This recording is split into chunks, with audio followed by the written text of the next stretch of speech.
Неге ата жұрт? Неге ата жұрт? Көп адам ойлайды, ата жұрт десе Қазақстанға келіп, Қазақстан ата жұрт дейді.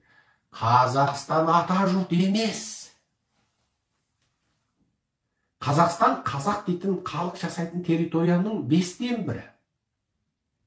Қазақ дейтін халық жасайтын территорияның 5-тен бірі ғана. Ата жұрт деген кешегі Үйсін мемлекеті, осыдан 2,5 мың жыл бұрынғы Үйсін мемлекеті құрылған, қазақтардың ежелгі сол Шыңғысхан заманнан бері қалған шығыстағы территория, сол ата жұрт. Сол атамның басы қалған жұрт болғандықтан ата жұрт дедік. Неге Қытайда қазақтардың құқын қорғайтын ұйымның атын ата жұрт қойдық? Неге Ерен қабырға жұрт, неге Алтай жұрт, Тарбағатай жұрт болмады? Себебі ол жер біздің ата бабамыздың жері. Сол ата бабамыздың жұрты, қалған жұрты, ата бабамның 77 ата бабамның басы қалды, Қабанбай бабамның ізі қалды, кешегі Үйсін патшалығының ізі қалды, кешегі Ғұнның, Сақтың, Көктүріктің ордасы тұрған жер ол жер.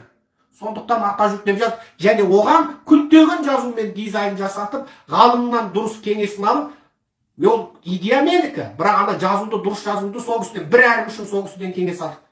Әрім дұрыс екен, электрондық уникодын алдық, ол кісі қолдайтын айтты. Сол тақиямызға жазған себебіміз сол. Біз 77 ата бабамыздың жері және сонда қорлық көріп жатқан қазақтар үшін күресіп жүрміз. Сондықтан ата жұрт. Және бір Қазақстанның халқы үшін айтатыным.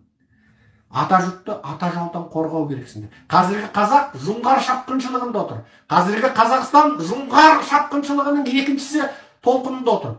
Қазақтарды геноцид жасап отыр. 1 миллион қазақ түрмеде отыр. Түрмеде қазақтың нақтылы санағын аламыз біз. Тауқұрдаған қазақ 10 жылға неге сотталады?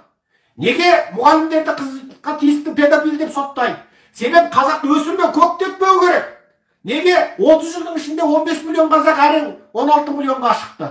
Неге 30 жылдың ішінде өзбектер 2 есеге өседі, қазақтар 2 миллионға да өспейді?